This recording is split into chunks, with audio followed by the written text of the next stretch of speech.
البحار. بسم الله الرحمن الرحيم.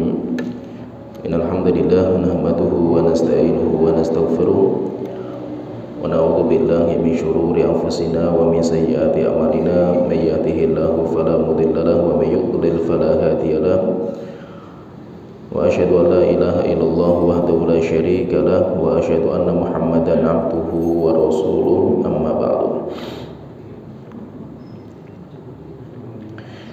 Insyaallah kita akan membahas tafsir surat Yasin, dan kita akan membahas surat ini karena surat Yasin terkenal di masyarakat kita, sehingga kita pun juga harus mempelajari supaya kita faham kandungan surat Yasin. Dan kita berdoa kepada Allah Ta'ala, semoga Allah memberikan kita hidayah, kita bisa menyelesaikan pembahasan surat Yasin ini sampai selesai. Dan surat Yasin tidak ada satu hadis pun sahih yang membicarakan tentang keutamaan surat Yasin. Keutamaan surat Yasin itu banyak. Hadis-hadis yang menceritakan tentang keutamaan surat Yasin itu banyak, tetapi tidak ada satu hadis pun yang sahih. Oleh karena itu kita katakan surat Yasin itu surat yang mulia, sebagaimana surat-surat Al-Quran yang lain, tetapi tidak ada keutamaan khusus. Berbeda dengan surat Al-Fatihah, Al-Baqarah, itu memiliki keutamaan khusus suratnya itu. Tetapi kalau surat Yasin itu tidak ada keutamaan khusus. Surat Yasin seperti surat-surat yang lain, masuk dalam keumuman.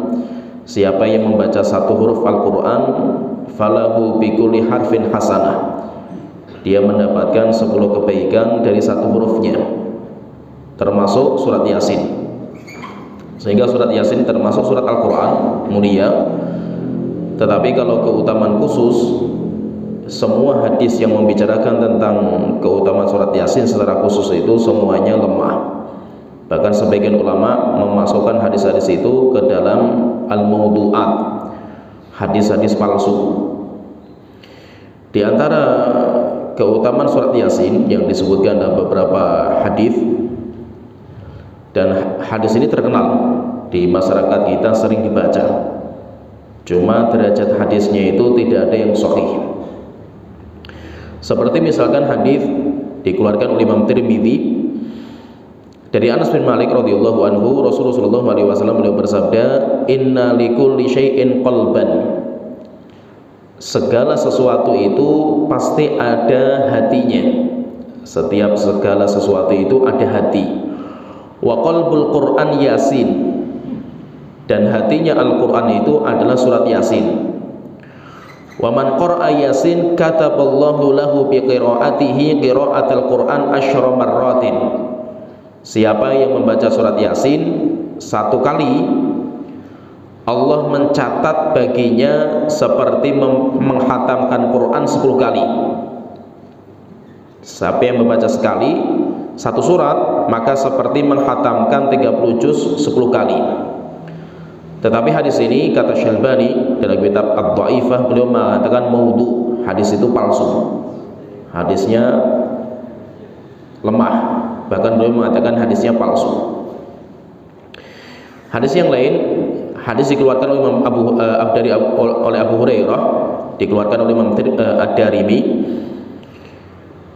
Beliau mengatakan Rasulullah sallallahu alaihi wasallam beliau bersabda, "Innallaha tabaraka wa ta'ala qara'a Thaha wa Yasin qabla an yakhluqas samawati wal arda bi alfi amin."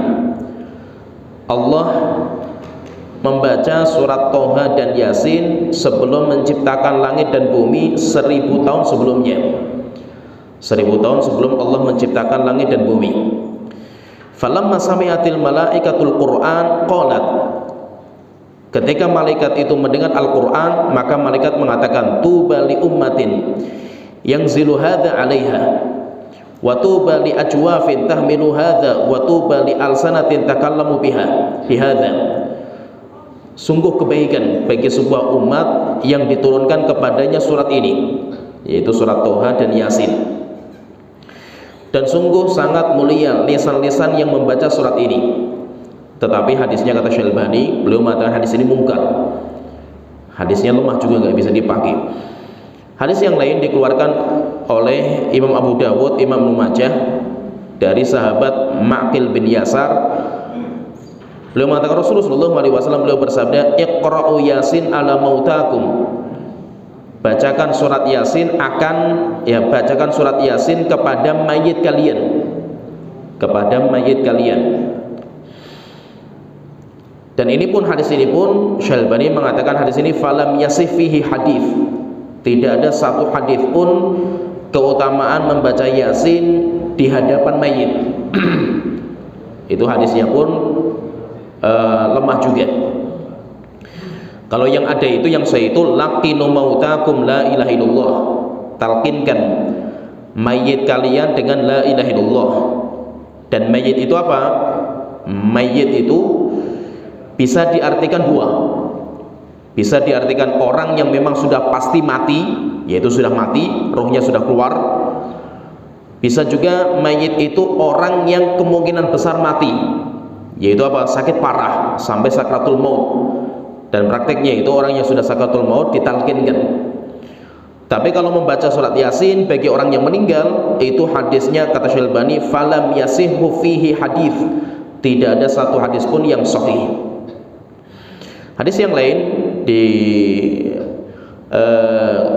dari Anas bin Malik radhiyallahu anhu, Rasulullah SAW beliau bersabda, man dakhalal maqabir, siapa yang masuk kuburan, faqara surat Yasin, kemudian dia membaca surat Yasin, masuk kuburan baca surat Yasin, khuffifa anhum yauma idzin, maka dosa-dosa penghuni kubur akan diringankan, azabnya akan diringankan. Wa kana lahu bi'adadi man fiha hasanat, dan orang itu yang membaca surat Yasin itu akan mendapatkan kebaikan setiap orang yang dikuburkan.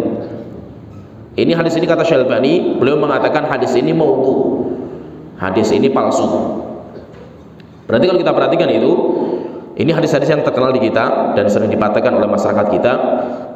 Intinya hadis-hadis yang menceritakan keutamaan surat Yasin itu semuanya tidak ada yang sahih. Tetapi bukan berarti surat Yasin itu nggak mulia. Surat Yasin mulia karena semua Al-Quran itu mulia. Tetapi keutamaan khusus, kita katakan keutamaan khusus bagi surat Yasin ini yang tidak ada. Sehingga dia ya seperti kalamullah yang lain itu, seperti Al-Quran, seperti keutamaan membaca Al-Quran. Sedangkan keutamaan khusus tidak ada. Kemudian juga yang perlu saya ingatkan sebelum kita bahas tafsirnya itu, Yasin itu bukan namanya Rasulullah. Yasin itu bukan nama. Toha dan Yasin itu bukan nama. Kenapa? Karena Toha dan Yasin itu seperti awal surat, jadi potongan-potongan huruf di awal surat. Alif lam mim, kaf ha ain sin shad, demikian nun dan yang lainnya, shad, banyak sekali itu. Jadi potongan-potongan huruf itu banyak di Al-Quran itu. Lah Yasin dan Toha itu sama dengan itu, sama dengan alif lam mim, sama dengan yang lainnya itu alif lam ra dan yang lainnya. Sehingga apa? Sehingga Yasin itu bukan nama Rasulullah SAW. Maka sebagian ulama seperti Imam Ibnu Qayyim, beliau mengingkari penama seperti itu.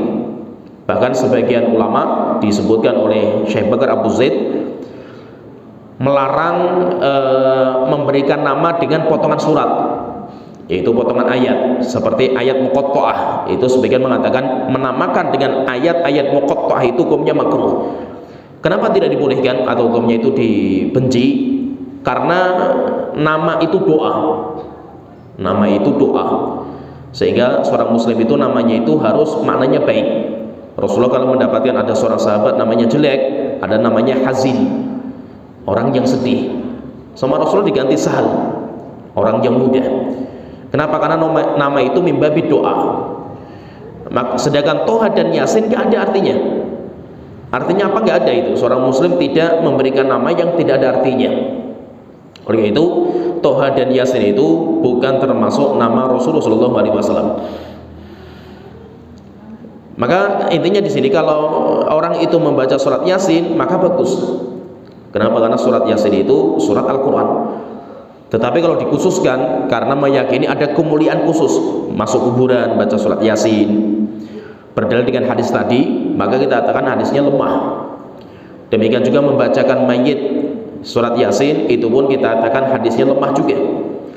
Demikian juga kita katakan Yasin itu jantungnya Quran, itu pun juga hadisnya lemah juga.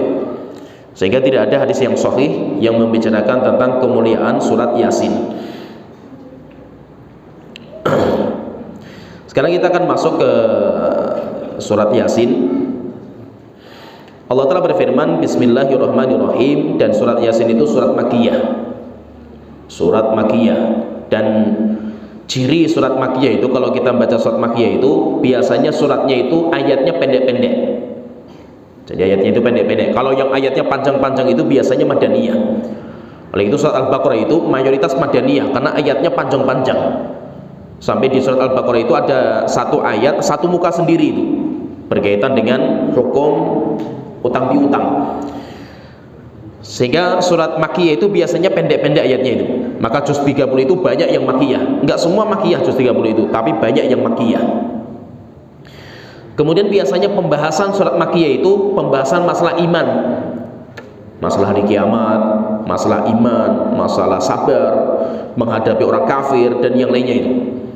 Sedangkan surat Madaniyah itu biasanya membahas masalah fikih, berkaitan masalah syariat. Itu biasanya seperti itu. Jadi biasanya seperti itu. Sedangkan susunan Al-Quran, kalau kita punya mushaf 30 juz itu, susunan Al-Quran itu tidak berdasarkan susunan turunnya. Jadi tidak pasti kalau ayat yang paling akhir berarti yang juz 30. Tidak. Bukan berarti yang awal itu yang ayat pertama diturunkan, tidak juga. Ayat atau surat yang pertama kali diturunkan ditaruh di juz 30. Ayat yang paling akhir yang diturunkan ditaruh dalam surat Al-Maidah, Al-yauma akmaltu lakum dinakum. Berarti apa tartibnya itu? Tartibnya itu bukan berdasarkan turunnya Al-Quran itu. Terus tartibnya apa itu Al-Quran itu? Tartibnya sesuai dengan kehendak Allah Ta'ala. Nah, itu nanti kalau turun ayat Al-Quran itu diturunkan kepada Nabi Muhammad, Nabi Muhammad itu panggil para penulis wahyu. Rasulullah mengatakan taruh ayat ini di surat ini, taruh ayat ini di surat ini. Sehingga apa? Sehingga lengkap. Lah di sini karena kita itu surat Makkiyah, surat Yasin itu surat Makkiyah, maka tidak dibahas masalah fikih. Pembahasan fikih nggak ada, tetapi nanti pembahasan masalah menghadapi orang kafir, masalah iman, tawakal, demikian juga bagaimana menghadapi orang kafir, sifat-sifat orang kafir itu yang dibahas panjang lebar sama Allah Ta'ala. Allah Ta'ala berfirman, Yasin. Apa artinya Yasin? Wallahu a'lam. Dan biasanya itu disebutkan oleh para ulama itu, setiap Allah menyebutkan ayat yang berupa huruf-huruf muqatta'ah. Huruf-huruf muqatta'ah itu huruf-huruf yang seperti ini susunannya. Yasin, alif lam mim, alif lam ra, nun, shad, dan yang lainnya itu. Pasti setelah itu dibahas tentang Al-Quran. Setelah huruf muqatta'ah pasti dibahas setelah itu mesti Al-Quran. Menunjukkan apa? Menunjukkan bahwasanya Al-Quran itu mu'jiz. Sifatnya Al-Quran itu mu'jiz. Mu'jiz itu apa? Mengalahkan semua ucapan. Tidak ada yang bisa membuat Al-Quran yang sama. Walaupun manusia jin bersatu padu untuk membuat Al-Quran gak bisa. Hatta walaupun cuma satu huruf, itu pun gak bisa. Maka setelah huruf muqatta'ah, huruf-huruf yang berdiri ini, langsung dibahas itu mesti tentang keutamaan Al-Quran. Kenapa? Karena Al-Quran itu sifatnya mu'jiz, sifatnya mengalahkan semua bahasa. Tidak ada orang satupun yang bisa mengarang Al-Quran, menyamai Al-Quran, gak bisa. Allah Ta'ala berfirman, Yasin wal Qur'anil Hakim. Demi Al-Quran, langsung dibahas Al-Quran. Setelah potongan ayat seperti ini langsung Al-Quran. wal Qur'anil hakim, dan Al-Qur'an yang hakim. Hakim itu apa kata para ulama? Hakim itu muhkim. Hakim itu muhkim, yaitu apa? Kitab suci Al-Qur'an yang paten. Yaitu muhkim itu paten. Paten itu apa? Sudah pasti jelas, tidak ada perubahan, tidak ada revisi lagi. Dan itu hanya kalamullah, yang tulisan yang paten itu hanya firman Allah Ta'ala itu. Sedangkan tulisan manusia itu nggak ada. Kenapa? Karena manusia itu tidak ada yang sempurna. Yang paten itu hanya Al-Quran. Maka itu Allah langsung mengatakan dalam surah Al-Baqarah itu, la raiba fihi, kitab suci yang tidak ada keraguan sedikit pun, nggak ada kesalahan sedikit pun, nggak ada. Paten, yaitu sudah tidak ada kesalahan sedikit pun. Berbeda dengan hadis. Coba kalau kita lihat namanya buku, tidak ada buku itu yang tidak ada kekurangan, pasti ada kekeliruan, sehingga ada namanya revisi. Nanti revisi kedua, ketiga, terus ada revisi itu. Kenapa? Setiap buku itu pasti ada kesalahan. Maka itu ketika para ulama membahas tentang Bukhari Muslim, Imam Bukhari Muslim itu kan ngarang sebuah kitab Sahih Bukhari, Sahih Muslim itu. Apa kata Imam Nawawi itu ketika menjuluki Sahih Bukhari Muslim itu? Beliau mengatakan ashahul kutub ba'da kitabillah.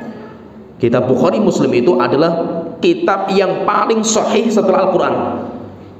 Pertanyaan, apakah Sahih Bukhari Muslim itu nggak ada salahnya? Ada. Sahih Bukhari Muslim itu ada salahnya, sehingga ada ulama-ulama yang mengkritiki. Seperti Imam Hakim memiliki kitab namanya kitab Al-Mustadrak, kritikan terhadap Bukhari Muslim. Walaupun Imam Hakim pun banyak kekurangan juga itu, tetapi tulisan Imam Bukhari itu ngarang lama sekali, gak main-main itu.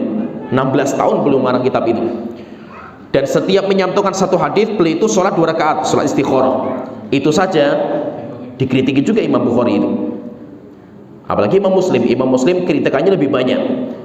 Bahkan sebagian ulama mendhaifkan hadisnya Imam Muslim. Walaupun apa? Itu adalah kitab manusia terbaik, tetap ada kesalahan. Namanya Al-Quran nggak ada. Maka Allah Ta'ala mengatakan wal Qur'anil hakim, dan Al-Quran itu hakim itu yang sudah kokoh, yang sudah paten, tidak ada revisi, tidak ada perubahan, tidak ada kekeliruan sedikit pun. Innaka laminal mursalin, sesungguhnya engkau hai Rasulullah benar-benar utusan Allah Ta'ala. Mursal, jadi ada namanya mursil, ada namanya mursal. Mursil itu yang mengutus, sedangkan mursal yang diutus, itu yang diutus. Maka yang diutus itu namanya Rasul. Rasul itu apa? Rasul itu delegasi. Nah, itu beda antara makna Rasul dan Nabi. Rasul dan Nabi itu beda. Kalau Nabi itu pembawa kabar, Nabi itu dari kalimat naba, anin naba'il azim, pembawa naba itu kabar. Sehingga kalau Nabi itu orang yang membawa kabar, itu namanya Nabi. Kalau Rasul itu orang yang diutus untuk menyampaikan sesuatu dari yang mengutus, namanya delegasi. Namanya delegasi. Delegasi atau duta, delegasinya Allah, utusan Allah itu ada dua. Utusan Allah itu ada dua. Yang pertama, utusan Allah dari kalangan malaikat, dinamakan dengan Rasulul Malaki. Utusan Allah dari kalangan malaikat, Rasulun Amin, sehingga malaikat Jibril itu dinamakan Rasul juga, tapi dari kalangan malaikat. Kemudian yang kedua, utusan Allah dari kalangan manusia, itu yang dinamakan dengan Anbiya dan Rasul, Nabi-Nabi dan Rasul. Allah ketika ingin menyampaikan wahyu, Allah itu melalui malaikat Jibril. Malaikat Jibril menyampaikan kepada Nabi dan Rasul. Nabi dan Rasul menyampaikan kepada muridnya, sahabat. Sahabat menyampaikan kepada tabi'in, tabi'in kepada tabi'in, terus sampai hari kiamat. Maka itu apa? Ilmu itu harus punya sanad. Ilmu itu harus punya sanad, apalagi ilmu Al-Quran. Tidak bisa Al-Quran itu dipelajari otodidak. Belajar Al-Quran itu harus punya sanad. Guru kamu siapa? Kenapa? Karena biar ilmu kita itu bersambung. Saya punya guru, guru saya punya guru, guru saya punya guru, sampai ke Nabi Muhammad, sampai kepada Allah, malaikat Jibril, sampai kepada Allah Ta'ala. Maka belajar itu jangan otodidak. Namanya orang belajar itu apa? Duduk di majelis ilmu. Di majelis ilmu kayak gini orang belajar itu. Sedangkan baca buku di rumah dan yang lainnya itu bukan belajar, itu sebagai tambahan wawasan saja. Itu namanya orang belajar itu di majelis ilmu. Kenapa? Belajar itu butuh guru. Oleh itu Imam Syafi'i belum mengatakan man kana syaikhuhu kitabahu, siapa yang gurunya itu kitabnya sendiri, fa khata'uhu aktsar min shawabihi, maka salahnya lebih banyak daripada benarnya. Oleh itu Allah itu memiliki utusan itu dua, delegasi itu dua, duta itu dua. Bahkan digambarkan dalam sebuah hadis yang sahih itu, gambaran indah sekali itu. Rasulullah mengatakan perumpamaan saya itu sebagai seorang Rasul itu, perumpamanya itu kayak seorang raja bikin sebuah istana yang sangat megah sekali itu. Ketika istana itu sudah selesai dibangun, maka raja itu pengen mengadakan walimah, pesta. Akhirnya raja itu membagikan undangan ke masyarakat. Kemudian ada yang diutus untuk menyebarkan undangan, pembawa undangan. Siapa yang ketika dapat undangan dia itu memenuhi undangan raja, maka nanti akan dipersilahkan masuk ke dalam pesta yang besar. Tapi siapa yang diundang gak mau datang, maka raja itu akan marah dan akan menyiksa masyarakat yang tidak memenuhi undangan itu. Rasulullah mengatakan raja yang membangun istana megah itu Allah Ta'ala. Allah membangun surga dengan kenikmatan yang luar biasa. Allah pengen mengundang kita semua, manusia pengen diundang sama Allah Ta'ala itu untuk masuk surga, makan bareng-bareng itu. Terus undangannya itu siapa yang membagi? Yang membagi itu para anbiya dan rasul. Makanya Nabi Muhammad ketika membawa wahyu kepada kita, syariat kepada kita itu, Nabi Muhammad itu sedang membagi undangan. Siapa yang memenuhi undangan Allah, maka nanti akan dipersilakan masuk pesta raya kita nanti itu di surga. Siapa yang tidak memenuhi undangan Allah Ta'ala, maka nanti dia akan diazab oleh Allah karena Allah murka dengan azab yang pedih. Sehingga ada namanya utusan, namanya delegasi. Duta itu kerjaan dia itu hanya menyampaikan, dia tidak menambah, tidak mengurangi, apalagi memodifikasi, tidak. Namanya nabi itu hanya menyampaikan. Dan tugasnya Rasul itu nanti akan ditanya sama Allah Ta'ala. Maka itu apa? Orang yang pertama nanti akan ditanya oleh Allah itu Nabi dan Rasul. Sehingga gak main-main masalah tugasnya mereka itu berat. Mereka itu nanti akan disidang sama Allah Ta'ala. Nabi itu kalau di hari kiamat nanti mereka akan ditanya itu, hal balaghta, apakah kamu sudah menyampaikan? Kan dia kan delegasi, hanya tugasnya sebagai penyampai saja gitu. Kamu sudah menyampaikan gak apa yang saya ingin sampaikan kepada hambaku? Nabi itu mengatakan, sudah wahai Tuhanku, sudah saya sampaikan semua. Akhirnya Allah bertanya itu, mana saksinya? Saksinya mana? Seorang Nabi dan Rasul yang punya pengikut, maka pengikutnya akan menjadi saksi. Nah itu sering sekali Rasul itu kalau menyampaikan sesuatu, beliau mengatakan Allahumma syhad hal balaghtu, wahai para sahabatku, sudah saya sampaikan kepada kalian enggak? Para sahabat mengatakan benar wahai Rasulullah, sudah sampaikan. Akhirnya Allah mensyaratkan jari telunjuk beliau mengatakan Allahumma syhad, Tuhanku saksikan bahwasanya saya sudah menyampaikan. Kenapa? Karena Nabi itu ditanya. Pertanyaan, terus bagaimana dengan Nabi yang gak punya pengikut? Kan di hari kiamat itu ada Nabi yang pengikutnya banyak. Yang paling banyak itu Nabi Musa, lebih banyak lagi itu Nabi Muhammad. Ada Nabi yang pengikutnya cuma satu, ada yang dua, ada yang tiga. Bahkan kata Rasulullah mengatakan ada Nabi di hari kiamat nggak punya pengikut sama sekali, jalan sendiri. Terus kalau ditanya mana saksinya, mana saksinya itu? Kamu sudah menyampaikan wahyu saya itu, mana saksinya itu? Nabi dan Rasul yang tidak punya saksi karena nggak punya pengikut yang beriman kepada beliau, maka saksinya itu umat Islam. Kita nanti akan menjadi saksi. Maka itu Allah telah mengatakan antum syuhadaullah fil ardh, kalian itu saksi-saksi Allah. Itu apa? Nanti Nabi dan Rasul kalau mereka nggak punya saksi, meminta saksinya itu umat Muhammad. Saksinya mereka itu siapa? Pengikutnya Nabi Muhammad. Oh itu Nabi itu pertamanya ditanya. Nabi Isa misalkan, Nabi Isa diangkat ke atas langit, beliau diangkat oleh kaumnya sebagai anak Tuhan. Bukan orang Kristen yang ditanya nanti pertama itu. Yang pertama kali ditanya itu Nabi Isa. Maka Allah Ta'ala sidang nanti Nabi Isa. Allah sebutkan dalam surah Al-Maidah itu di akhir-akhir itu. Anta qulta linnasi ittakhiduni wa ummiya ilahaini min dunillah.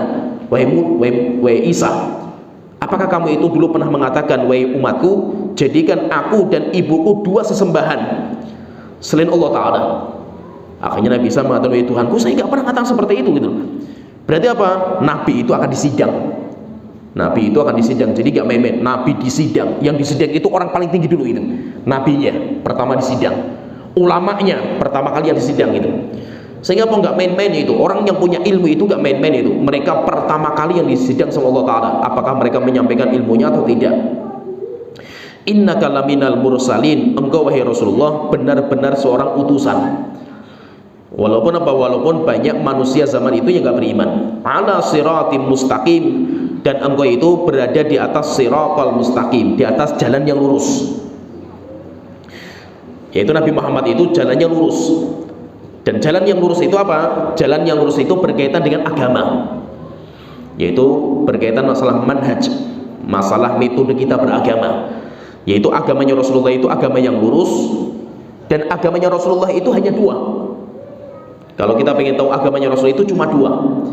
Sehingga siapa yang punya dua ini berarti dia itu punya agama yang lurus. Dia telah meniti di atas jalan yang lurus. Apa itu dua itu?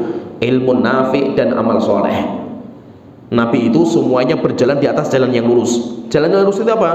Cuma ilmu yang bermanfaat. Ilmu yang bermanfaat itu adalah ilmu yang bersumber dari Al-Quran, dari wahyu. Dan wahyu Allah itu terbagi jadi dua, Al-Quran atau kitab suci, dan ucapan Nabi. Karena ucapan Nabi juga wahyu dari Allah Ta'ala itu. Jadi ilmu yang bermanfaat. Kemudian yang kedua amal soleh. Jadi yang kedua itu amal soleh. Amal soleh itu apa? Mengamalkan ilmu yang telah kita pelajari. Oleh itu Allah telah berfirman, huwallazi arsala rasulahu bil huda. Dialah Allah yang telah mengutus Rasulnya dengan petunjuk. Wa dinil haqqi, dan agama yang lurus. Kata para ulama mengatakan huda, petunjuk itu adalah ilmu nafi. Sedangkan dinil haqqi itu adalah amal soleh. Maka dua perkara ini harus seimbang. Kita belajar, setelah kita belajar kita mengamalkan. Oleh itu apa? Tidak mungkin ada ilmu tanpa amal. Itu maksudnya apa? Ilmu nggak mungkin bermanfaat tanpa amal. Dan amal tidak akan diterima oleh Allah tanpa ilmu. Sehingga apa? Sehingga kalau kita itu ingin meneliti di atas siratal mustaqim, kita itu harus punya dua ini. Kita harus punya ilmu nafi dan kita harus punya amal soleh. Ilmu nafi itu dimana kita itu mendapatkan? Di majelis ilmu. Belajar, duduk di pengajian, itu ilmu nafi. Maka kalau antum sekarang ini duduk di majelis ilmu kita ini, antum itu sudah dimudahkan untuk mendapatkan yang pertama. Mendapatkan apa itu? Mendapatkan ilmu nafi. Tapi ilmu yang antum sekarang pelajari, antum yang pelajari itu tidak akan memasukkan antum ke surga. Karena orang masuk surga itu bukan dengan ilmu. Yang memasukkan antum ke surga itu amal soleh. Udkhulul jannata bima kuntum ta'malun, masuklah kalian ke surga dengan amal yang kalian kerjakan, amal. Dan amal soleh dinamakan soleh kenapa? Karena amal itu dibangun di atas ilmu. Sehingga bahwa setiap antum itu belajar, ilmu yang antum pelajari itu nanti akan ditanya sama Allah Ta'ala itu. Ditanya tentang apa? Tentang amalnya. Oleh itu nanti di hari kiamat itu kaki seorang hamba nggak akan bergeser kecuali ditanya. Di antara pertanyaan itu apa? Wa an ilmihi fima amila bihi. Orang itu akan ditanya tentang ilmunya untuk apa diamalkan. Sehingga perhatikan di sini penting, fahami ini. Tujuan antum belajar itu apa? Ini fahami ini. Tujuan kita belajar itu apa? Tujuan kita ngaji itu apa itu? Tujuan kita capek-capek datang majelis ilmu itu apa itu? Tujuan kita bukan menambah wawasan, bukan. Kalau cuma nambah wawasan itu banyak sekali wawasan. Gak harus kita di sini itu nambah wawasan itu. Kita belajar untuk apa itu? Tujuan kita belajar itu untuk mengamalkan. Tujuan kita belajar itu untuk mengamalkan. Maka ilmu itu jangan wawasan. Ilmu wawasan gak ada manfaatnya. Bahkan semakin banyak hujah, pertanyaan-pertanyaan Allah yang akan ditanyakan kepada kita itu. Kita belajar ngaji terus, belajar terus itu. Tapi kita malas mengamalkan itu. Berarti apa? Semakin banyak pertanyaan yang Allah akan lontarkan kepada kita itu. Oleh itu Aisyah itu pernah ditanya. Ada seorang tabi'in, ahli tafsir, muridnya Aisyah, namanya Masruq. Datang ke Aisyah itu bertanya, wahai ibuku, bagaimana masalah ini? Tanya, jawab sama Aisyah. Tanya, jawab sama Aisyah itu. Sering sekali datang ke rumahnya Aisyah itu. Akhirnya Aisyah itu tanya, ya bunayya, anakku. Ya, kenapa anakku itu? Karena istrinya Rasul itu semuanya itu adalah ibu kita itu. Apakah kamu itu amalkan itu? ilmu yang kamu tanyakan kepada saya itu kamu amalkan atau tidak itu?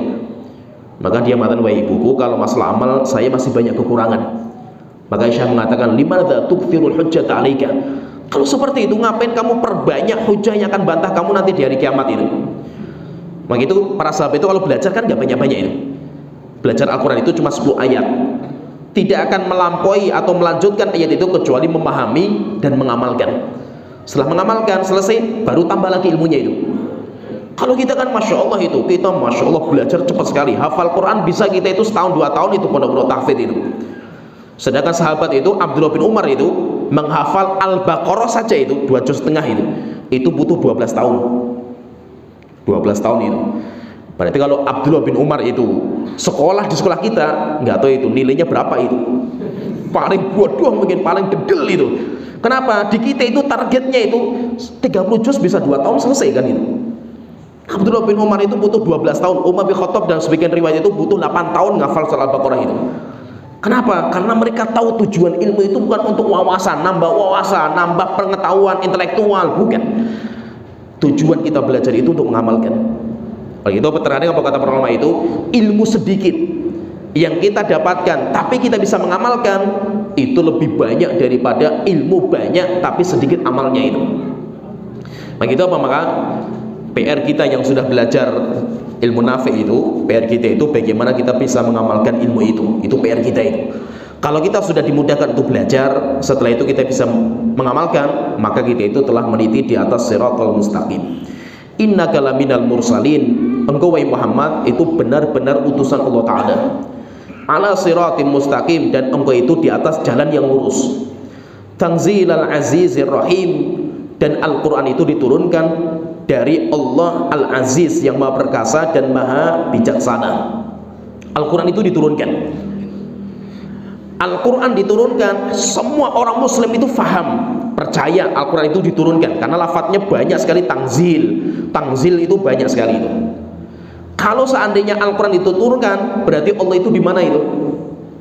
Berarti Allah di atas, karena Allah itu Al-Quran dari Allah Ta'ala. Al-Quran itu diturunkan kepada para nabi dan rasul itu. Kalau Al-Quran diturunkan kepada Nabi Muhammad, wahyu Allah diturunkan kepada para nabi dan rasul. Berarti apa? Allah itu di atas. Keyakinan akidah Allah itu di atas, dalilnya banyak sekali jumlahnya ini. Tetapi yang aneh itu, yang menetapkan Allah di atas itu cuma Ahlus Sunnah wal Jamaah versi Salafi. Karena Ahlus Sunnah itu kan macam-macam itu, versinya siapa itu. Kalau masyarakat kita itu kebanyakan mereka mengatakan Allah di mana-mana. Allah di mana-mana. Ah, kalau di mana-mana berarti Al-Quran nggak diturunkan, disebarkan kan gitu. Wong di mana-mana kan gitu. Kalau seandainya Allah di mana-mana, ngapain Nabi Muhammad capek-capek Isra Mi'raj gitu? Sampai Isra Mi'raj itu menjadi sebuah mukjizat besarnya Nabi Muhammad kan gitu. Menunjukkan apa? Allah di atas kan gitu. Kalau seandainya Allah itu di mana-mana, ngapain Nabi Muhammad itu naik ke atas langit sampai Sidratul Muntaha, sampai ke atas lagi itu? Jelas sekali fitrah kita itu meyakini namanya Tuhan, Raja kita itu pasti di atas, nggak mungkin di mana-mana itu. Tetapi itulah keyakinan, akidah seperti itu. Keyakinan yang sudah jelas itu terkadang bisa dirusak oleh syaitan. Oleh itu Nabi Muhammad itu ketika ada seorang sahabat menampar budaknya karena budaknya itu disuruh mengembala kambing, kurang beres, akhirnya ada satu kambing yang dimasang serigala, ditampar sama tuannya itu, seorang sahabat itu. Akhirnya setelah itu sahabat ini menyesal, datang ke Rasulullah mengatakan, ya Rasulullah, saya seperti laki-laki biasa, saya terkadang emosi juga ya Rasulullah itu, tapi saya itu menyesal, saya pengen membebaskan budak itu. Rasulullah mengatakan, jangan dibebaskan dulu, bawa ke sini, pengen saya tes orang itu. Akhirnya ditanya sama Rasulullah 2 pertanyaan. Tesnya itu cuma 2 pertanyaan. Ainallah, Allah di mana? Maka dia mengatakan fis sama, Allah di atas langit, di atas. Terus tanya, waman ana, saya siapa? Anta Rasulullah, engkau ya utusan Allah Ta'ala. Rasulullah mengatakan, a'tiqha fa innaha mu'minah, bebaskan, karena dia itu budak yang beriman. Kenapa? Fitrah orang, atau walaupun dia itu nggak pernah belajar, pasti meyakini namanya Tuhan itu pasti di atas. Sehingga Allah kalau di sini mengatakan Tanzilal Azizir Rahim, yaitu kitab suci yang diturunkan oleh Allah, Zat yang maha perkasa dan maha bijaksana. Litungdhira qauman ma ungdhira aba'uhum fahum ghafilun, supaya engkau Muhammad dengan kitab suci itu engkau berikan peringatan kepada orang-orang kaum yang belum pernah diberikan peringatan kepada mereka. Fahum ghafilun, akhirnya mereka itu lalai. Siapa kaum ini yang Rasulullah itu diperintahkan untuk menyampaikan itu, memberikan peringatan kepada mereka? Kata para ulama, yaitu Ummul Qura. Ummul Qura itu Mekah, orang-orang Arab. Kenapa? Karena memang Nabi yang diutus ke orang Arab itu sangat-sangat sedikit. Sehingga bapak-bapak mereka itu nggak pernah diberikan peringatan itu. Beda dengan orang Yahudi. Nabi yang paling banyak Allah kirim itu Allah kirim ke Yahudi. Orang Bani Israel banyak sekali, sampai para ulama mengatakan tasusuhumul anbiya. Bani Israel itu dipimpin sama para nabi. Nabi meninggal ganti nabi baru, nabi meninggal ganti nabi baru. Sedangkan orang Arab tidak. Orang Arab itu nggak ada. Nabi sejak zamannya Nabi Ismail itu kosong dari nabi itu sampai zaman Nabi Muhammad SAW. Jadi mereka itu dinamakan dengan Ummul Qura, yaitu litung dirokau mama ungtiro abauhum, karena bapak-bapak mereka itu nggak pernah diberikan peringatan. Akhirnya Nabi Muhammad diutus. Maka itu ketika Nabi Muhammad diutus dan mengaku dirinya Nabi, orang Arab bingung itu Nabi itu apa gitu. Kenapa? Karena orang Arab nggak pernah tahu Nabi itu, mereka nggak pernah tahu Nabi itu. Maka itu ketika Nabi Muhammad diutus itu, di antara tanda-tanda Nabi Muhammad yang ada pada orang-orang ahlul kitab itu, seperti pertanyaan Heraklius kepada Abu Sufyan itu, kan ditanya itu, apakah ada sebelum kalian, sebelum orang ini, orang yang mendakwakan dirinya Nabi? Maka Heraklius, Abu Sufyan mengatakan nggak ada. Kenapa nggak ada di antara kita seorang Nabi itu? Kenapa? Karena memang orang Arab Mekah itu tidak ada Nabi di antara mereka, jarang sekali Nabi itu. Akhirnya Nabi Muhammad diutus, kemudian memberikan peringatan kepada mereka. Oleh karena itu, Al-Quran diturunkan itu sebenarnya apa tujuannya? Itu sebagai pemberi peringatan. Pemberi peringatan. Dan Al-Quran itu turunkan sebagai pemberi kabar gembira. Oleh itu apa? Tugasnya kita, demikian juga tugasnya para Nabi dan Rasul, itu tugasnya itu dua. Tugasnya itu dua, yaitu apa? Mubasyirina wa mungdzirin. Tugas kita itu apa? Mubasyir, memberikan kabar gembira akan adanya surga bagi orang yang taat kepada Allah Ta'ala. Yang pertama. Yang kedua, tugasnya kita itu wa mungdzirin, memberi peringatan bagi orang yang durhaka kepada Allah diazab di neraka jahanam. Terkadang itu nanti antara tabsyir dan ingzar itu terkadang seimbang, tapi terkadang harus diutamakan tabsyirnya itu lebih dominan daripada ingzarnya. Itu nanti semuanya dilihat pada kondisi. Kalau Nabi Muhammad itu dakwah beliau pertama itu ketika diangkat menjadi Rasul itu langsung ingzar. Wa anzir ashiratakal aqrabin, pemberi peringatan. Kenapa? Pelaku dosa dan maksiat mereka itu. Bagi pelaku dosa dan maksiat itu cara terbaik untuk mereka itu apa? Ingzar, diberikan azab, yaitu peringatan akan azab neraka jahanam itu. Kenapa? Karena dosa masih terbuka bagi mereka itu. Tetapi bagi orang-orang yang sudah tua renta, orang-orang yang sudah sakit-sakitan, itu yang terbaik adalah tabsyir, memberi kabar gembira. Oleh itu Nabi Muhammad ketika diturunkan perintah untuk memberikan peringatan itu, langsung orang Arab dikumpulkan sama beliau. Kumpul semua. Setelah itu Rasulullah mengatakan, ya ma'syara Quraisy, wahai orang Quraisy, lo anni anzartukum, kalau seandainya saya berikan peringatan kepada kalian, anna wara'a hadzal haid, di belakang gunung ini, di belakang gunung saya itu ada pasukan perang yang ingin menyerang kalian itu. Akuntum musaddiqiyah, kalian mempercayai saya enggak? Percaya sama saya enggak itu? Maka semua serentak mengatakan bala, sepakat, kita akan mempercayai engkau Muhammad, ma jarabna alaiki kadzaiba, karena kami enggak pernah mendapatkan engkau itu satu kali pun berdusta itu. Setelah itu apa kata Rasulullah? Fa inni ungdzirukum, saya berikan peringatan kepada kalian, baina yadayya azabin syadid, di hadapan saya itu akan ada azab pedih setelah kalian meninggal dunia kalau kalian tidak beriman kepada Allah Ta'ala. Ketika Rasul itu matang seperti itu, langsung Abu Lahab itu yang sampai turun namanya surat Abu Lahab itu, Abu Lahab langsung berdiri itu, taban laka, celaka wahai Muhammad itu, alihadza jama'tana, apakah untuk perkara ini kamu kumpulkan kita ini? Ketika dia mengatakan tabban, celaka kamu wahai Muhammad itu, Karena Nabi Muhammad kan tetap bagaimanapun dia keponakan dari Abu Thalib. Langsung Allah bela Nabi Muhammad sampai Allah Ta'ala mengatakan tabbat yada abi lahabi watab. Kenapa Allah Ta'ala mengatakan celaka? Karena Abu Lahab mengatakan kepada Nabi Muhammad tabban. Allah Ta'ala berfirman berikutnya, laqad haqqal qawlu ala aktsarihim fahum la yu'minun. Dan setelah diutus Nabi itu atau Rasul itu memberikan peringatan kepada kaum yang nenek moyang mereka belum diberikan peringatan dengan kitab suci Al-Quran, akhirnya diputuskan bahwa mayoritas mereka tidak beriman. Mayoritas mereka tidak beriman sampai akhirnya Nabi itu harus hijrah, yaitu perjalanan Rasulullah SAW. Dan Allah itu sebenarnya memberikan karunia besar kepada orang-orang Mekah dengan diutus Rasul dari kalangan mereka itu. Tetapi mereka tidak mau menerima nikmat itu, maka Allah akan ganti. Allah akan ganti kepada kaum yang menerima itu. Setelah itu Nabi Muhammad dipindahkan ke Madinah. Sampai akhirnya kok diangkat martabatnya orang-orang Madinah, tapi tetap orang Madinah nggak sama dengan orang-orang Mekah. Orang-orang Mekah yang beriman, maka tetap namanya pemula, namanya perintis itu lebih mulia daripada yang berikutnya, walaupun perintis itu banyak kekurangan. Oleh itu manusia terbaik itu siapa? Orang-orang muhajirin, orang-orang Arab Mekah yang beriman sama Nabi Muhammad walaupun gak punya kekuatan itu. Setelah itu mereka hijrah ditolong sama orang-orang Ansor. Orang Ansor dengan pertolongan mereka Islam jaya. Tapi bagaimanapun tetap manusia terbaik itu muhajirin. Nah itu apa? Merintis itu pahalanya besar, walaupun apa? Banyak kekurangan.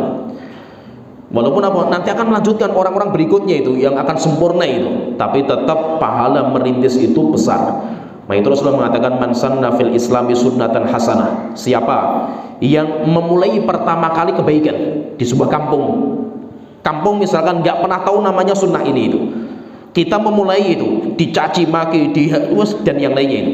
Setelah itu alhamdulillah ada 2 orang yang ngikuti, 3 orang, 4 orang, 10 orang, sampai banyak orang ngikuti itu. Setelah itu apa? Jadi budaya di kampung itu, sunnah itu. Maka tetap orang yang memulai itu pahalanya besar. Maka itu sahabat muhajirin itu pahalanya lebih besar daripada sahabat Ansor. Walaupun apa? Nanti orang-orang yang beriman setelah itu luar biasa, membawa perjuangan Islam luar biasa. Seperti Khalid bin Walid. Terkenal sekali Khalid bin Walid itu. Tetapi tetap Khalid bin Walid derajatnya nggak sama dengan sahabat muhajirin dan Ansor. Khalid bin Walid nggak masuk dua-duanya. Khalid bin Walid bukan muhajirin, beliau bukan Ansor, karena beliau masuk Islam ketika Sulhul Hudaybiyah. Sudah akhir-akhir Islam mujaya itu.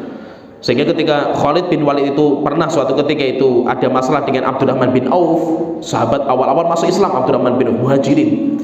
Maka Rasulullah mengatakan la tasubbu ashabi, kalian jangan mencaci maki sahabatku. Jika seandainya kalian itu menginfakkan 1 gunung emas, tidak sama dengan sedekahnya sahabatku muhajirin, walaupun cuma 1 mud, 2 genggaman tangan atau setengahnya itu. Kenapa? Tetap perintis kebaikan itu pahalanya besar, namanya merintis itu. Maka dan Allah itu, ini fahami, Allah itu memberikan hidayah itu hanya siapa yang mau saja itu. Yang tidak mau tinggal sama Allah Ta'ala itu. Oleh itu apa? Allah memberikan hidayah kepada orang Mekah. Ketika mereka tidak mau, Allah ganti ke orang Madinah. Dan nanti akan bergeser itu. Maka itu subhanallah kalau kita perhatikan Islam itu tidak pernah kenal namanya suku, tidak pernah kenal namanya nasab. Siapa yang memperjuangkan Islam, Allah beri itu, akan dimuliakan sama Allah Ta'ala itu. Makanya coba kalau kita perhatikan itu. Ini sebagai gambaran saja itu. Zaman sahabat itu semua ulama-ulama Islam, ulama-ulama itu adalah muhajirin. Oleh itu Abu Bakar, Umar, Uthman, Ali itu manusia terbaik. Setelah itu apa? Setelah itu orang-orang Arab masih menguasai itu, orang-orang merdeka.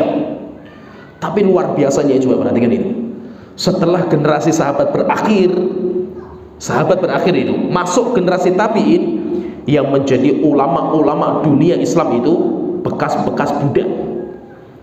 Bekas-bekas budak itu yang dulu mereka itu orang-orang dari bukan Arab, Setelah itu masuk ke negeri Arab menjadi budak, tawanan perang. Setelah itu apa? Mereka itu masuk Islam, belajar Islam sungguh-sungguh itu. Diangkat derajat mereka sama Allah Ta'ala. Makanya ulama-ulama tabi'in semuanya budak. Sedangkan orang Arab kalah semua itu. Sampai Abdullah bin Umar itu punya dua pewaris ilmunya itu. Anaknya sendiri namanya Salim, budaknya namanya Nafi. Punya Salim dan Nafi itu. Kata para ulama, ilmunya Nafi lebih kuat daripada Salim. Walaupun apa? Salim itu putranya Abdullah bin Umar itu tetap manusia atau ulama tabi'in. Tetapi Nafi lebih kuat ilmunya itu.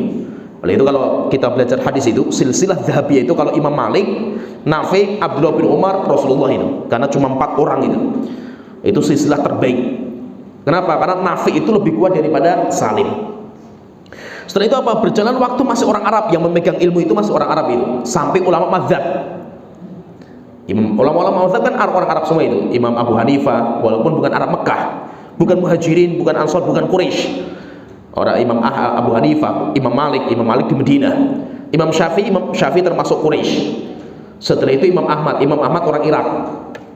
Tapi coba perhatikan, setelah zamannya Imam Ahmad berakhir, zamannya fikih itu berakhir, setelah itu masuk ke zamannya ulama hadis, Bukhari, Muslim, Tirmidzi, Nasai, Ibnu Majah, Abu Dawud dan yang lainnya.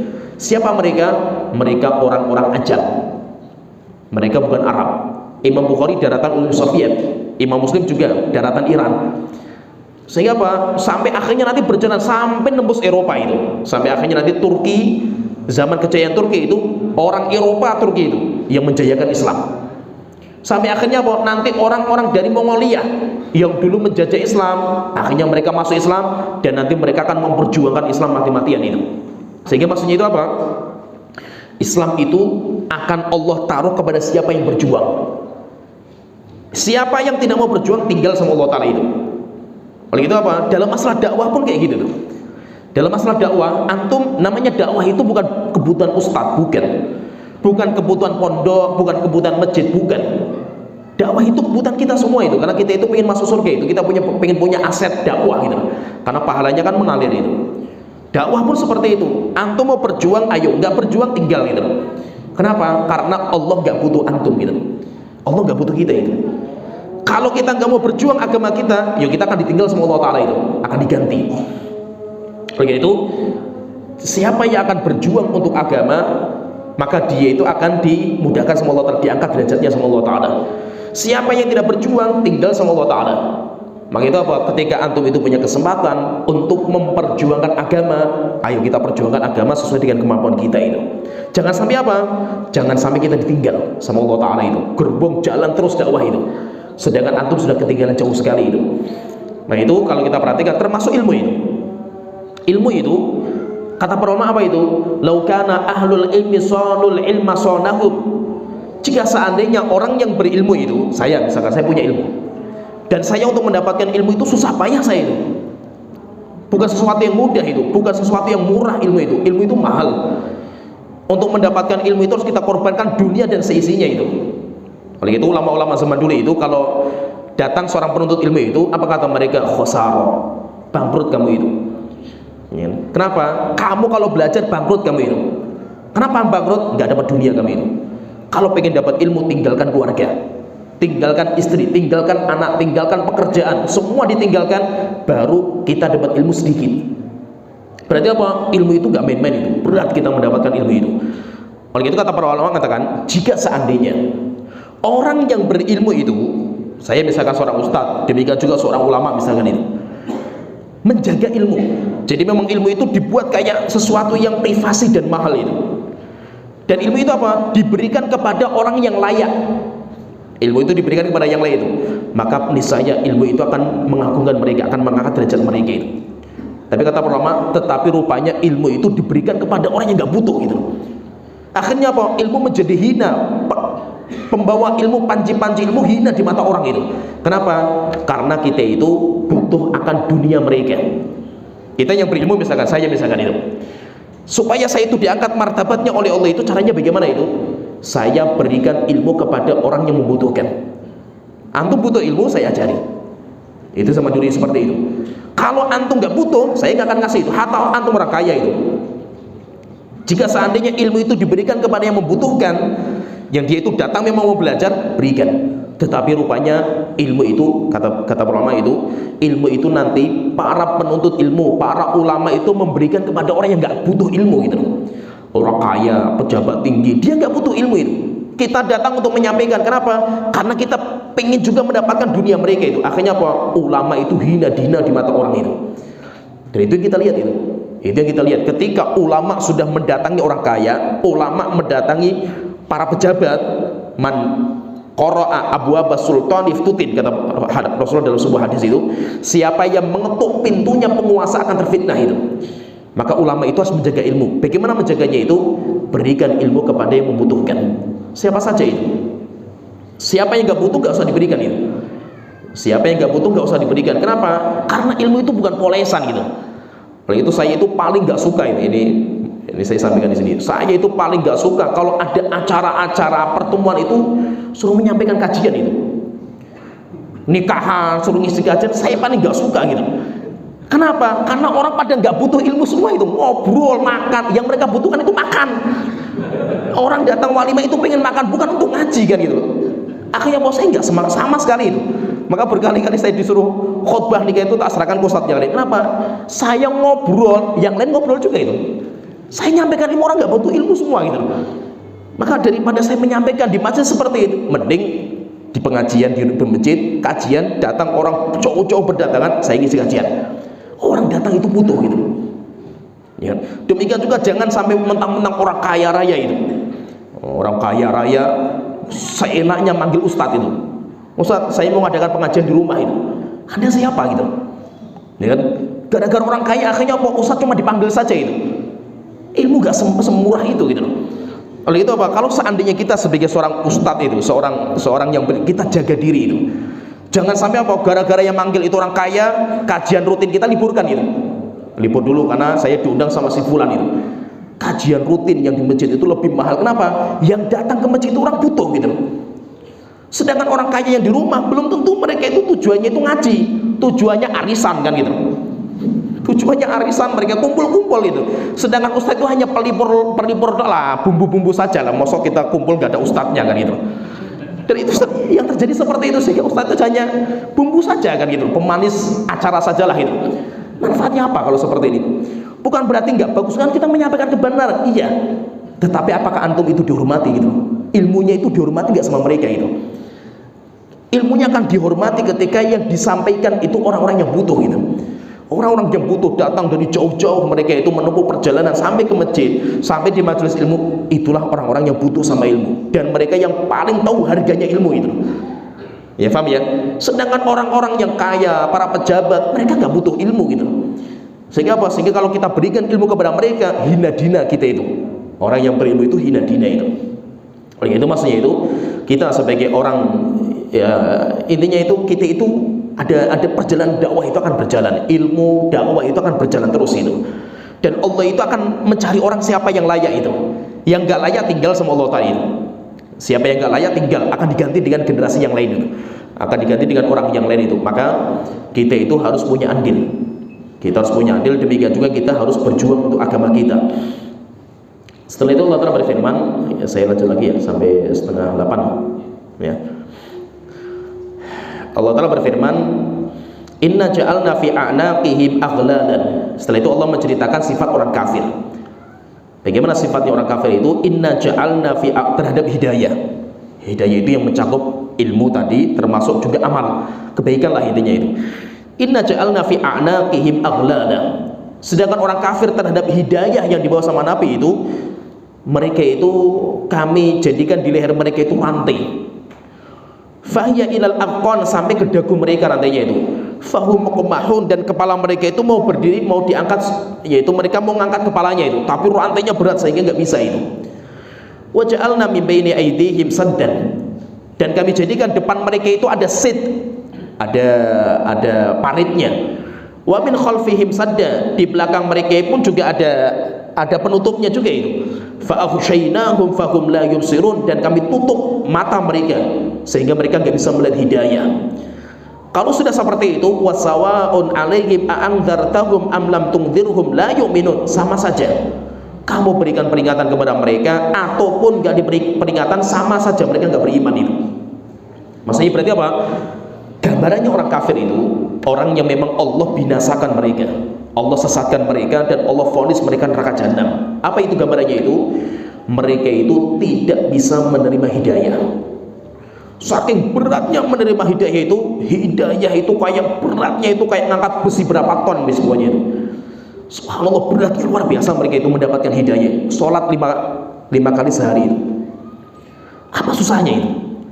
Sholat mudah sekali, beratnya apa gitu loh masa itu. Kalau dilihat sholat itu beratnya apa itu? Wong sholatnya polnya yang bacanya trikul saja kan itu, muter-muter trikul saja kan, polnya apa kan itu. Tapi subhanallah, orang sholat itu kayak kerja lebih dari 10 jam gitu. Terkadang lembur saja dia kerja itu. Tapi untuk sholat, masya Allah itu. Sampai kita lihat terkadang itu apa? Orang-orang, kalau anak kecil wajar lah mereka itu bermain itu. Orang tua gitu, orang masih udah dewasa, sholat tarawih itu. Sholat tarawih itu imamnya sudah takbiratul ihram, baca surat, di belakang duduk sandaran itu. Ketika sudah imamnya itu ruku, baru berdiri ruku itu. Masya Allah itu. Kalau anak kecil wajar bermain-main, ini sudah dewasa gitu loh. Itu kayak sholat itu masya Allah beratnya luar biasa itu. Kenapa seperti itu? Karena memang Allah itu jadikan hidayah bagi orang-orang kafir itu kayak orang yang terbelenggu gitu. Bukan karena susahnya badan mereka menjalankan, bukan. Tapi karena hati mereka itu nggak tertarik sama sekali. Orang kalau sudah nggak tertarik itu kan malas mengerjakan. Kenapa nggak tertarik sama sekali kan itu? Seperti kita misalkan kita karena nggak tertarik, kita nggak seneng gitu loh. Orang mancing gitu, lihat orang mancing saja kita itu sebel sekali kan itu, duduk ngalamun kayak orang nggak ada kerjaan saja gitu loh. Mending beli ikan di pasar masak matang jadi kan gitu. Kenapa? Karena kita nggak ada ketertarikan untuk mancing sama sekali gitu, bosan gitu loh. Bagi orang yang mancing luar biasa itu, sudah kerjanya itu kuli bangunan, pulang mancing sampai subuh itu, masya Allah luar biasanya mereka itu. Lihatnya sampai kita itu bosan sekali itu. Demikian juga ibadah. Sholat itu bagi orang yang dia itu diberikan kecintaan oleh Allah dalam hatinya itu, orang yang dia itu nggak suka ibadah, ini orang jenggotan itu sholat terus nggak cari duit mereka itu, padahal sholat cuma 5 menit gitu masa itu, kayak sholat terus itu, ini ibadah terus itu, nggak kerja mereka itu kan. Itu bagi mereka. Kenapa? Karena mereka nggak suka gitu, kayak kita nggak suka mancing gitu, lihat orang mancing kan sebel gitu. Demikian juga mereka itu. Maka itu apa? Siapa yang Allah itu berikan hidayah itu yang paling mahal itu di hati itu. Dan namanya hidayah, namanya amal soleh, ilmu dan amal itu gak dilihat dari fisik dan gak dilihat dari kesempatan. Misalkan gini, contohnya misalkan kalau seandainya kebaikan itu standar mengamalkan itu karena fisik, niscaya binaragawan, orang-orang yang olahraga yang tubuhnya kekar-kekar itu, sholat mereka lebih panjang daripada orang-orang yang sudah tua gitu. Prakteknya apa? Orang-orang tua lebih semangat sholat daripada mereka. Menunjukkan apa? Menunjukkan semuanya bukan karena fisik itu, karena hati. Karena hati. Maka itu apa? Orang kafir itu karena mereka itu Allah sesatkan mereka, sehingga kebenaran, hidayah yang dibawa sama para nabi dan rasul itu masya Allah beratnya luar biasa itu. Dan itu kita lihat itu seperti itu. Biasanya itu pernah ya ngurusi, dulu sempat jadi dewan syariat, hotel syariat lah, dewan syariatnya. Akhirnya saya karena dewan syariatnya, saya putuskan pokoknya semua karyawan wajib sholat, tidak sholat pecat gitu. Kemudian banyak sekali peraturan itu, nggak boleh musik di hotelnya semacam-macam itu, sampai GM-nya stres juga itu. Ustaz, terus kalau kayak gini terus kita dapat apa itu? Drop waktu itu memang penghasilannya turun drastis itu. Tapi ini nggak apa-apa, Allah akan ganti itu. Ini harta haram itu akan diganti dengan yang halal itu. Setelah itu apa? Ketika istiqomah kita itu di atas itu, rating hotelnya itu naik. Sampai waktu itu sempat jadi tertinggi ratingnya itu.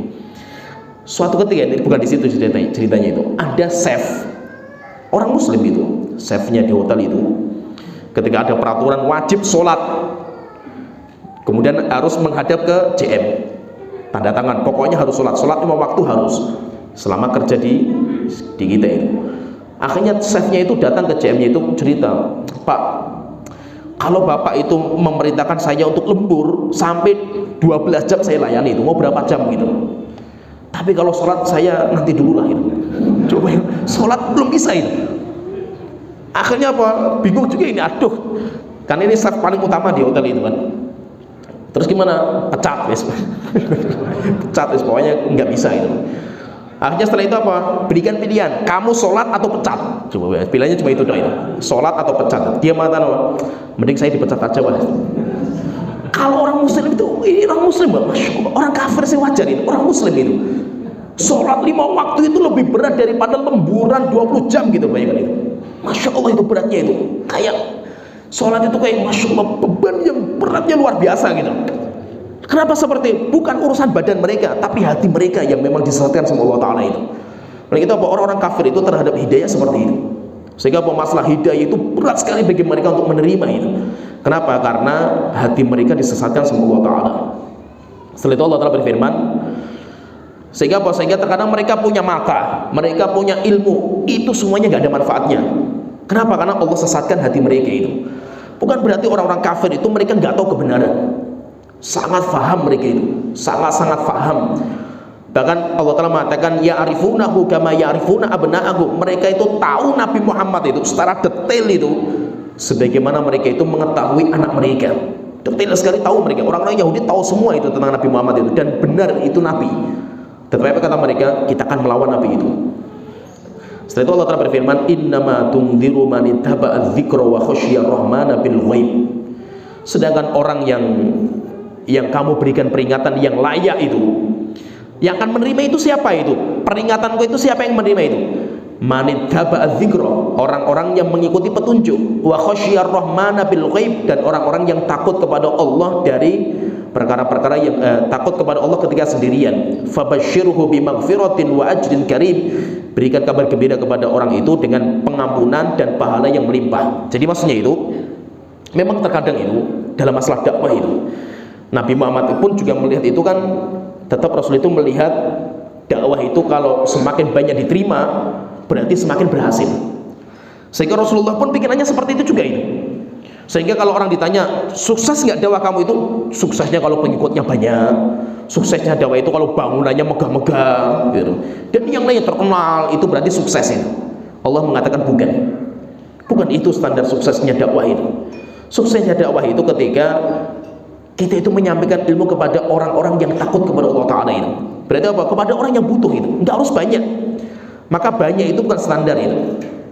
Oleh karena itu Nabi Muhammad, namanya beliau juga memikirkan bagaimana perkembangan dakwah itu, sibuk mendatangi ketua-ketua kabilah.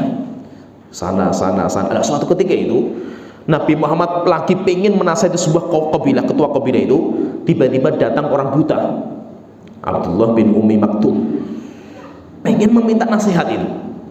Akhirnya Rasul itu mengatakan, masih itu dalam hatinya Rasul, kenapa kok sekarang kamu itu, ini momen gak tepat itu, saya pengen nasihati tokoh-tokoh gitu loh. Akhirnya apa? Mukanya Rasul itu cemburut ketika didatangi orang tua itu, orang buta itu. Akhirnya ditegur sama Allah Ta'ala, abasa wa tawalla, muka yang musam, yaitu siapa itu? Nabi Muhammad gitu. Kenapa? Karena orang ini yang butuh ilmu lebih layak diberikan ilmu daripada tokoh-tokoh yang gak butuh ilmu itu. Sehingga apa? Siapa yang akan mengambil ilmu kita itu? Yang mengambil ilmu kita itu orang yang memang dia itu butuh itu, orang-orang yang beriman, orang-orang yang takut kepada Allah Ta'ala, orang-orang yang mengikuti petunjuk. Sehingga apa? Peringatan Nabi Muhammad bagi orang kafir nggak mempan sama sekali itu. Dan siapa yang mengambil petunjuk itu? Orang-orang yang beriman. Nah itu apa? Memberikan ilmu kepada mereka itu lebih bermanfaat daripada kepada banyak orang yang nggak butuh itu. Demikian juga kita itu dalam masalah dakwah, dalam masalah mengajar, demikian juga masalah apa saja itu. Ketika kita berdakwah, kita ada masjid misalkan itu, siapa yang paling kita rawat itu masjid ini? Jamaah kita. Jamaah kita itu orang yang perlu kita perhatikan mereka itu. Sedangkan orang-orang yang jarang kesini, orang-orang yang nggak butuh, ngapain kita mikirkan mereka terlalu berlebihan itu, sampai kita tinggalkan jamaah kita itu. Kenapa? Jamaah kita itu yang paling layak untuk kita perhatikan itu. Dari ini nanti akan dibangun sebuah kekuatan itu. Kenapa? Karena kekuatan itu nggak butuh banyak. Kekuatan itu nggak butuh banyak, tetapi yang dibutuhkan itu pejuang-pejuang yang sejati. Setelah itu Allah Ta'ala berfirman, inna nahnu nuhyil mauta, kita akan menghidupkan orang-orang mati, wa naktubu ma qaddamu wa atharahum, dan kita akan menulis apa yang mereka kerjakan dan bekasnya mereka, bekas-bekas mereka, pengaruhnya mereka. Wa kulla syai'in ahsaynahu fi imamin mubin, dan segala sesuatu itu kami tulis, kami data di sebuah kitab yang jelas. Allah Ta'ala di sini berfirman, inna nahnu nuhyil mauta, kami akan menghidupkan orang mati nanti di hari kiamat, maksudnya itu. Ketika di hari kiamat, wa naktubu, baru kami tetapkan apa itu? Maqaddamu, amal mereka, diberikan balasannya, wa atharohum, dan bekas-bekas mereka. Nah itu apa? Pahala itu cuma ada di surga di hari kiamat, nggak ada di dunia. Siapa yang beramal soleh, dia itu istijal, tergesa-gesa untuk memetik pahalanya itu, maka itu namanya riya, dan itu membatalkan pahala amal kita itu. Kita misalkan puasa, apa niatnya puasa itu? Supaya kita sehat, supaya kita ini. Itu bahaya, niat seperti ini bahaya. Kita sholat, kenapa sholat? Supaya kita itu kaya, supaya kita menyegerakan hasilnya itu, memetik buahnya itu segera itu malah nggak dibolehkan. Kenapa? Amal soleh itu kita petik buahnya itu nanti di hari kiamat, bukan di dunia. Maka di dunia itu adanya cuma apa? Amal. Di hari kiamat itu yang ada cuma balasan dan balasan. Di hari kiamat nggak ada amal, yang ada cuma balasan terhadap amal kita itu. Dan nanti di hari kiamat ini penting sekali, bagus sekali ayat ini. Di hari kiamat itu yang Allah tetapkan untuk kita itu ada dua. Yang ditetapkan, yang dicatat sama Allah itu dua. Wa naktubu ma qaddamu, yang pertama amal yang kita kerjakan langsung. Jika itu amal kebaikan, Allah catat kebaikan, balasannya itu. Jika itu keburukan, Allah catat keburukan, balasan keburukannya itu. Jadi langsung apa yang langsung kita kerjakan langsung dicatat sama Allah Ta'ala itu. Kalau ini jelas, kita sholat, kita puasa, kita ada orang misalkan berzina, minum khamr, itu semuanya ada. Kenapa? Karena itu amal dia sendiri itu. Tapi yang penting itu apa? Ada yang kedua, yaitu apa? Wa atharohum, dan bekas dari amal itu. Bekas, jadi ada bekasnya. Rupanya amal itu ada bekasnya itu. Bekas dari amal itu. Lah, bekas dari amal itu apa? Atharohum itu apa? Athar itu apa itu? Wa naktubu ma qaddamu wa atharohum. Atharohum itu apa itu? Disebutkan oleh Imam Ibnu Katsir dalam tafsirnya itu, beliau mengatakan para ulama berbeda pendapat tentang masalah athar. Ada dua pendapat. Saya sebutkan. Pendapat yang pertama, tuktabu a'maluhum allati basyaruha bi anfusihim. Allah mencatat bagi mereka itu amal yang langsung mereka kerjakan. Ini yang pertama. Yang kedua, wa atharuhum allati atharuha min ba'dihim, dan amal yang mereka itu menjadi penyebabnya. Itu namanya bekas. Jadi bekas itu apa? Yang mengamalkan bukan mereka, tapi mereka itu menjadi perantara. Maka apa? Perantara kebaikan itu kita akan mendapatkan bekas dari amalan mereka itu. Oleh itu Rasulullah mengatakan, man sanna fil islami sunnatan hasanah. Siapa yang mencontohkan dalam Islam contoh yang baik. Kita pertama kali mencontohkan.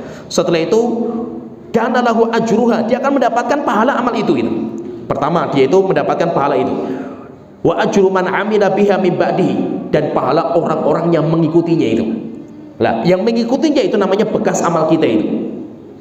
Min ghairi ayyan qusa min ujurihim syai'an, tanpa mengurangi pahala dari mereka. Demikian juga orang yang mengamalkan dosa, dia akan mendapatkan dosa dari amalnya dan dosa dari orang yang mengikutinya itu.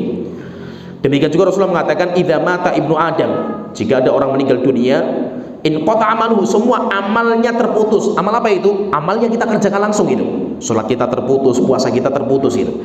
Kecuali tiga. Min ilmin yantafa bihi, ilmu yang dimanfaatkan. Atau rajulun waladin sholihin yad'u lahu, anak soleh yang mendoakan. Atau yang ketiga, shadaqatin jariyatin min ba'dihi, sedekah jariyah. Nah, jadi berarti menunjukkan apa? Ada amal-amal itu yang mana kita nggak mengerjakan itu, tapi kita akan mendapatkan pahalanya. Dari apa?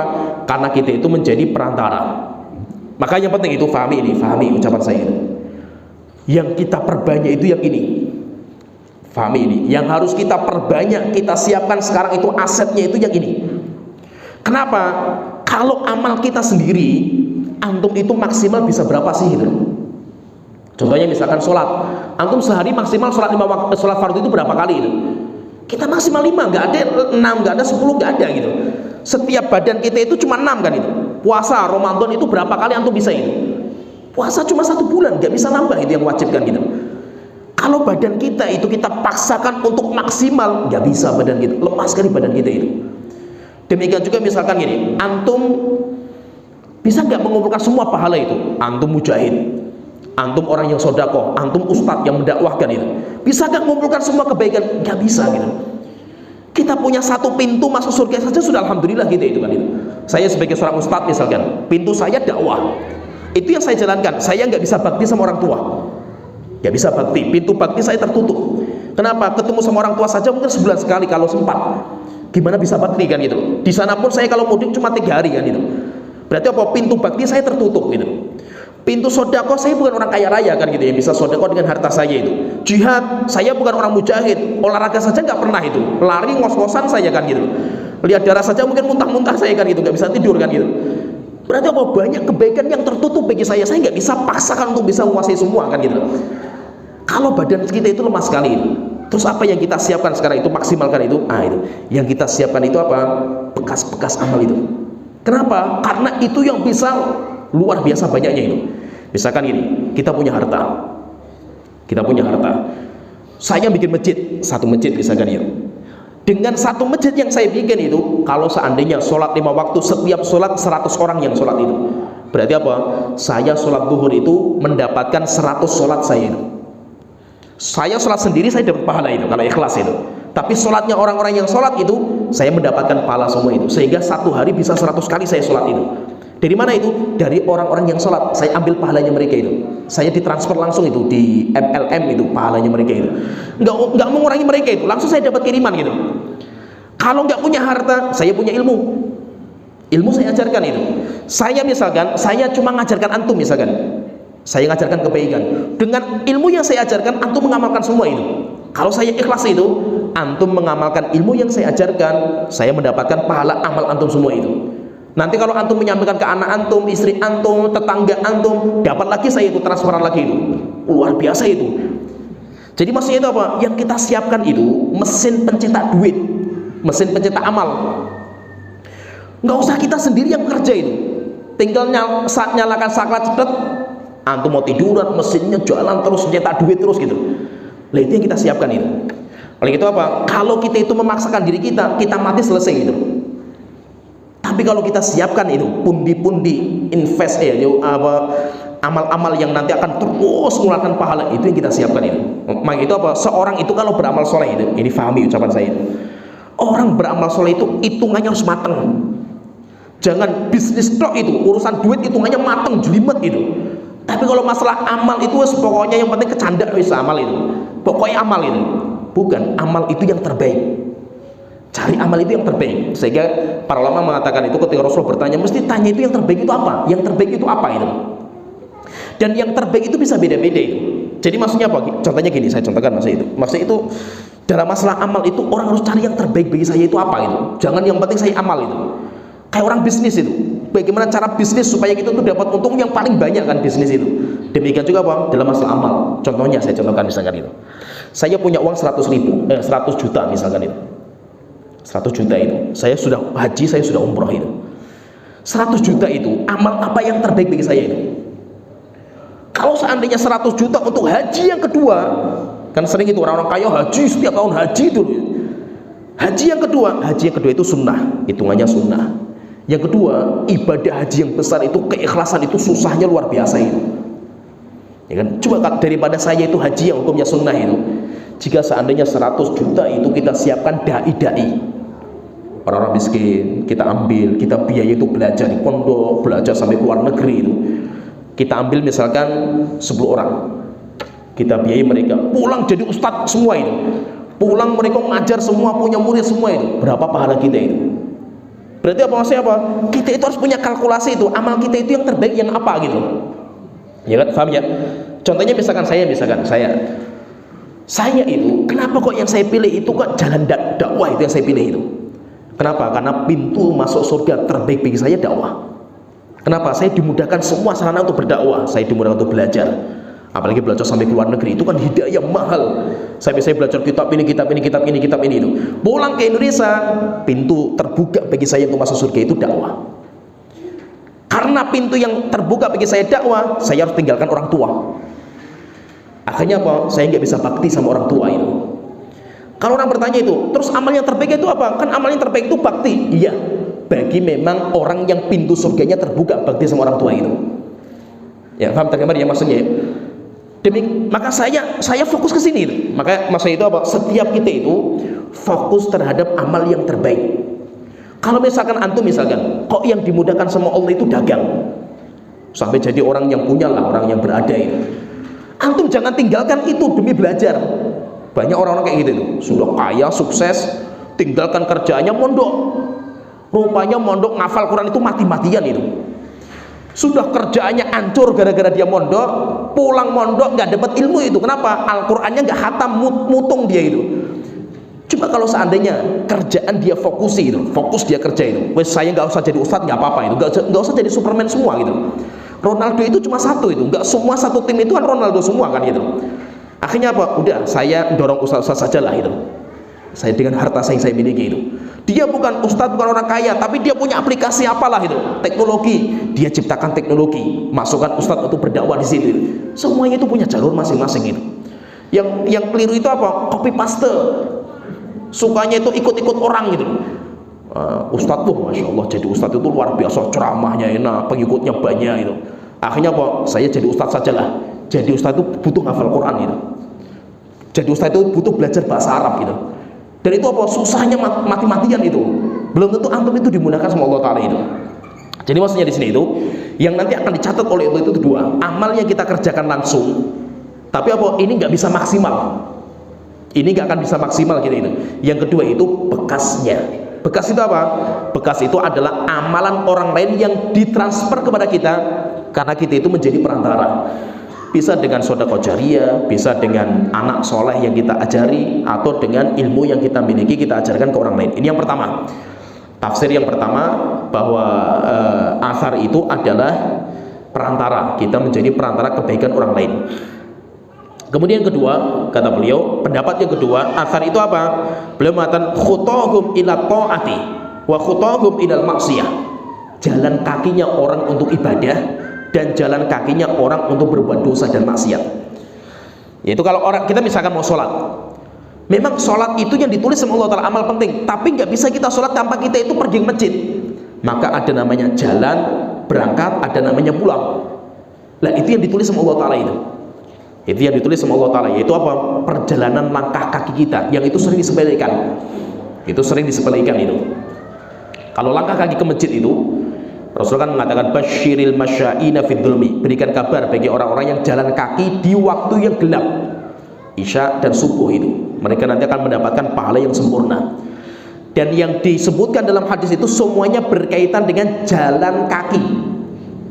Bukan naik motor, bukan naik mobil dan yang lainnya, bukan. Maka pertanyaan, kan orang jalan kaki ke masjid itu satu langkah kaki menaikkan satu derajat, menghapus satu dosa. Kalau dari rumah jalan kaki ke masjid 100 langkah, berarti 100 dosa, 100 pahala kita dapatkan itu. Pulangnya sama kata para ulama, karena pulangnya juga dihitung. Pertanyaan, kalau kita naik motor, kita nggak mendapatkan pahala langkah, karena kita nggak melangkah, tapi kita mendapatkan pahala yang keutamaan mendatangi masjid, pahala umum lah itu. Nah kalau mengatakan enggak dihitung pentilnya, kan muter 1, 2, enggak. Kenapa? Zaman Rasulullah itu juga ada kendaraan, tapi kendaraannya bukan mobil, bukan motor, bukan. Kendaraannya kuda, onta, keledai, itu kendaraan mereka itu. Ada seorang sahabat itu rumahnya paling jauh dari masjid, tapi dia jalan kaki itu nggak pernah ketinggalan sholat jamaah itu. Akhirnya teman-teman itu mengatakan, coba kamu itu beli kendaraan supaya nggak capek itu. Dia mengatakan enggak. Dan saya pun nggak punya niatan untuk pindah itu, pindah di masjid, enggak. Biarkan saya rumah saya di sini itu. Kenapa? Karena saya itu mengharapkan pahala dari langkah kaki saya itu. Apalagi sholat Jumat terbaik itu atau terbesar pahala kaki itu kalau kita itu melangkahkan hari Jumat. Pahalanya bahwa satu langkah kaki itu seperti puasa setahun, sholat malam setahun. Itu kalau sholat Jumat. Makanya sholat Jumat nggak apa-apa itu. Sunnahnya itu apa? Antum jalan berangkatnya itu jalan kaki, pulangnya naik motor gitu loh. Ya, itu nggak apa-apa itu. Yang penting apa?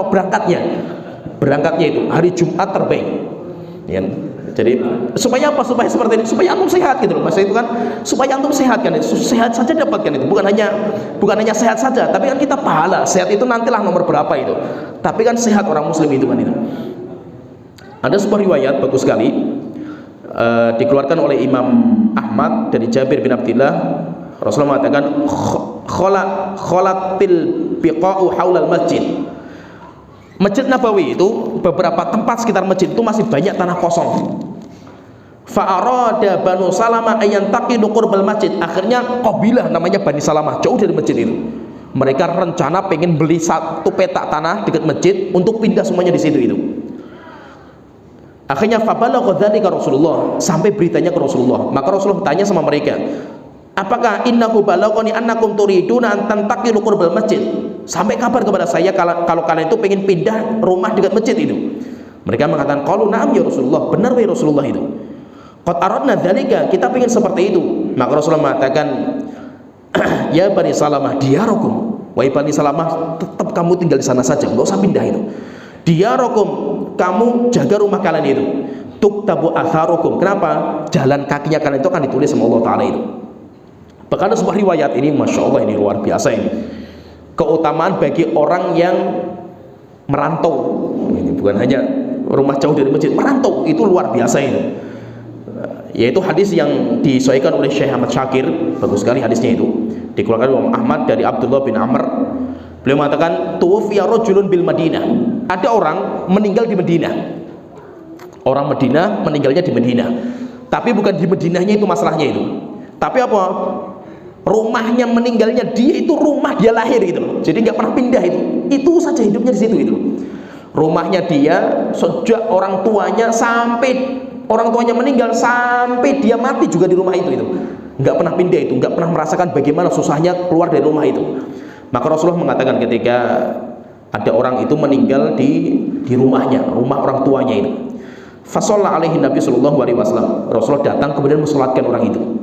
Setelah itu Rasulullah mengatakan, ya laitahu mata fi ghairi maulidi. Jika seandainya orang itu meninggal bukan di tempat lahirnya. Meninggalnya bukan di tempat lahirnya itu.